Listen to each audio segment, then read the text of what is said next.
नमस्कार दोस्तों, स्वागत है आपका इस के बी एजुकेशन में। इस वीडियो में हम लोग डिस्कस करेंगे जॉब अपडेट्स के बारे में। और यह job updates Jharkhand public service commission यानी झारखंड लोक सेवा आयोग की तरफ से निकल कर आई है, जिसमें असिस्टेंट टाउन प्लानर की यह वैकेंसी है। असिस्टेंट टाउन प्लानर यानी सहायक नगर निवेशक। तो इसकी एलिजिबिलिटी है सिविल इंजीनियरिंग यानी बीटेक डिग्री होना चाहिए सिविल इंजीनियरिंग में या फिर आर्किटेक्चर में या फिर बी प्लानिंग में। तो यदि आप लोगों के पास यह सब डिग्री है तो आप ये वीडियो को आगे तक देख सकते हैं, बाकी लोग इसको स्किप कर सकते हैं।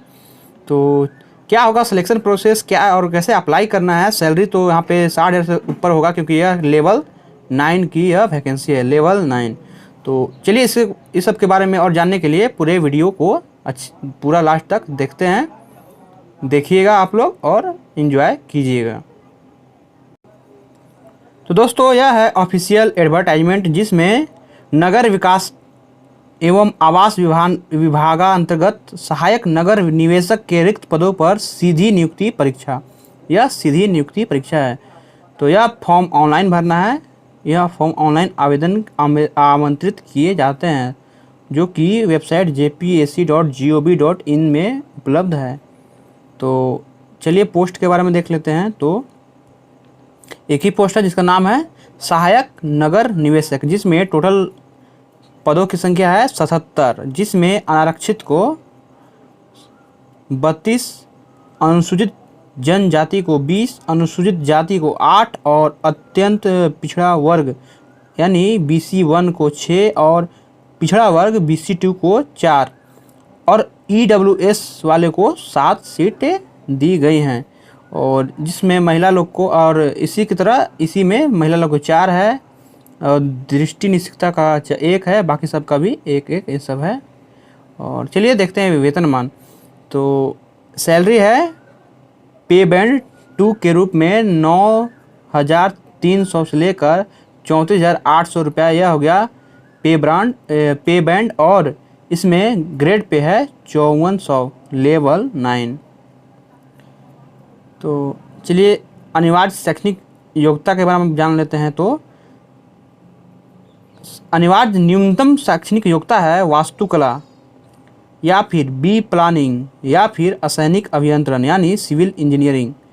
ये तीनों में से किसी में आप लोग को बीटेक का डिग्री होना चाहिए, बीटेक इन सिविल इंजीनियरिंग या फिर आर्किटेक्चर या फिर बी प्लानिंग, यह हो गया न्यूनतम। और इसके साथ यदि आप लोग मास्टर ऑफ प्लानिंग किए हैं ये सब क्षेत्र में, urban planning, transport planning, housing में, पर्यावरण प्लानिंग में या क्षेत्रीय प्लानिंग में, तो आप लोग को ज़्यादा अंक मिलेंगे और उसी अंक के अनुसार आप लोग को मेरिट लिस्ट तैयार की जाएगी इंटरव्यू के लिए।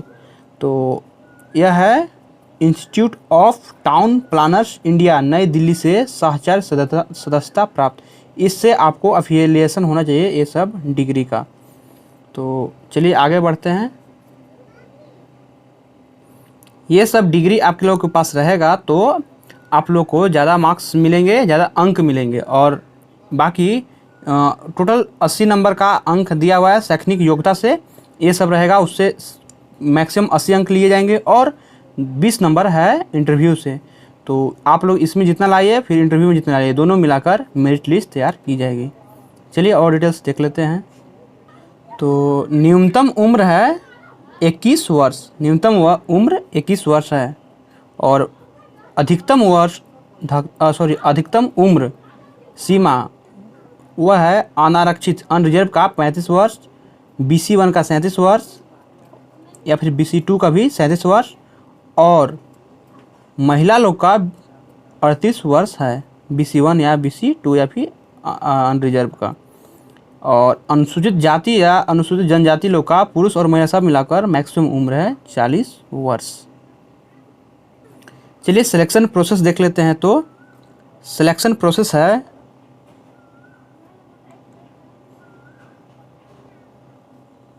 नियुक्ति हेतु चयन प्रक्रिया।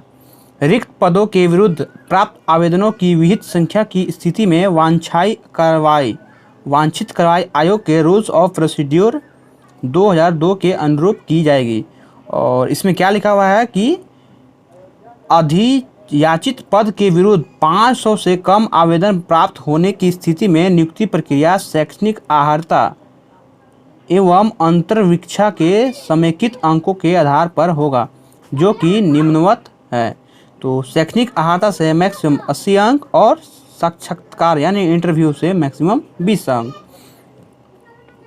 और इस शैक्षणिक अर्हता में यदि आप लोग 10th किए हैं तो मैक्सिमम 10 अंक, 12th किए हैं तो मैक्सिमम 15 अंक, स्नातक भी किए हैं तो 25 अंक मैक्सिमम, और स्नातकोत्तर किए हैं तो मैक्सिमम 30 अंक मिलेंगे। ये टोटल मिलाकर 80 अंक हो जाता है। लेकिन ये सब अंक आप लोग के मार्क्स पे डिपेंड करेगा। आप लोग जितना मार्क्स लाए हैं, परसेंटेज लाए हैं, उसी के अनुसार होगा। यदि आप लोग 100% लाए हैं, स्नातक में 100% मार्क्स आया है, परसेंटेज 100% आया है, तो आप लोग को 25 अंक मिल जाएंगे। यदि स्नातकोत्तर में आप लोग 100% लाए हैं तो उसमें मैक्सिमम 30 अंक मिल जाएंगे। लेकिन जिस तरह यदि आप लोग 50% लाए हैं स्नातकोत्तर में तो 30 का आधा 15 अंक मिलेंगे। इस तरह से आप लोग का अंक का विभाजन किया जाएगा। तो चलिए आगे और देखते हैं।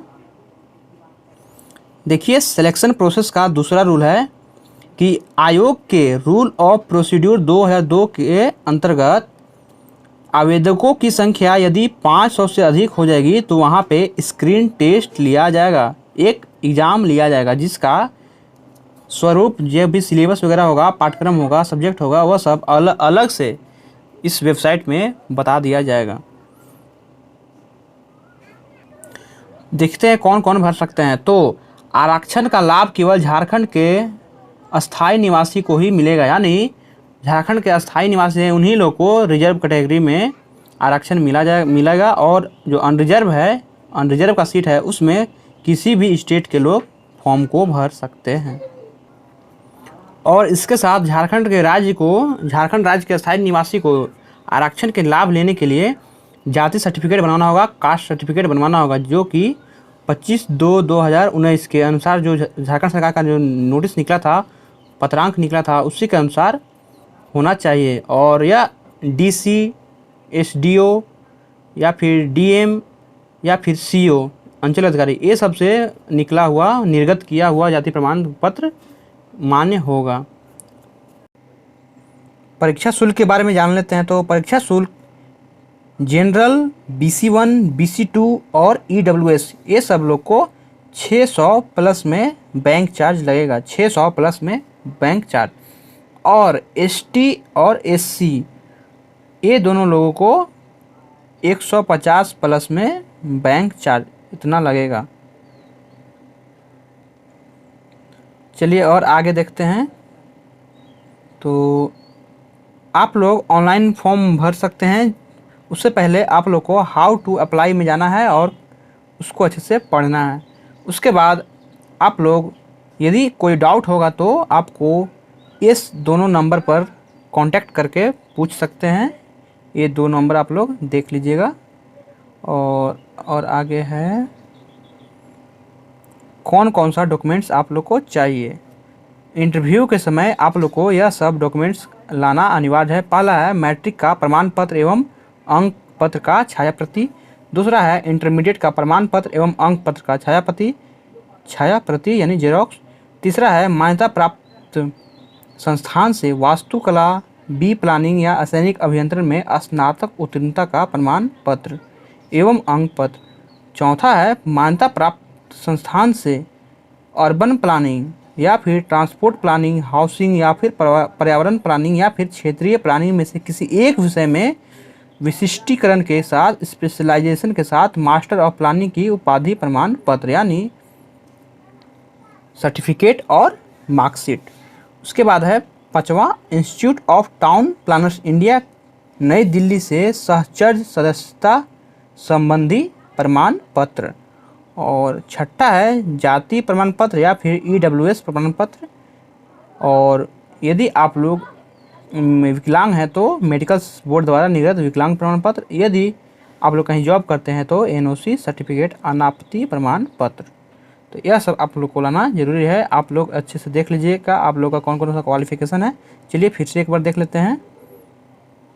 तो यह है न्यूनतम शैक्षणिक योग्यता, यह सब आप लोग को होना अनिवार्य है। पहला कि जो आप लोग को स्नातक होना चाहिए वास्तुकला में या बी प्लानिंग में या रासायनिक अभियंत्रण में, और स्नातकोत्तर होना चाहिए मास्टर ऑफ प्लानिंग में, और ये सब सब्जेक्ट में से किसी एक सब्जेक्ट में मास्टर ऑफ प्लानिंग होना चाहिए। और यह सब संबंधित होना चाहिए, अफिलिएशन होना चाहिए institute of town planners India नई दिल्ली से, इसको अफिलिएशन मिला हुआ होना चाहिए। चलिए अब आवेदन करने की अंतिम तिथि के बारे में जान लेते हैं। तो आवेदक ऑनलाइन एप्लीकेशन सिस्टम के माध्यम से दिनांक 15/7/2020, 15 जुलाई 2020 से 10/8/2020, 10 अगस्त 2020 तक रात 11:45 तक ही ऑनलाइन आवेदन कर सकते हैं। और दिनांक 10/8/2020 के बाद दिनांक 11/8/2020 तक लिंक मात्र केवल परीक्षा शुल्क एग्जामिनेशन फ़ी जमा करने के लिए ही उपलब्ध रहेगा। तो आप लोग इतना तारीख से पहले आप लोग फॉर्म को भर दीजिएगा। और इस फॉर्म का ऑनलाइन लिंक आप लोग को नीचे डिस्क्रिप्शन बॉक्स में मिल जाएगा, तथा इस एडवर्टाइजमेंट यदि आप लोग देखना चाहते हैं तो आप हमारे टेलीग्राम ग्रुप ज्वाइन करें, वहाँ पे ये एडवर्टाइजमेंट मिल जाएगा। और इस टेलीग्राम ग्रुप का लिंक नीचे डिस्क्रिप्शन बॉक्स में दिया हुआ है। तो मिलते हैं अगले वीडियो में। जय हिंद।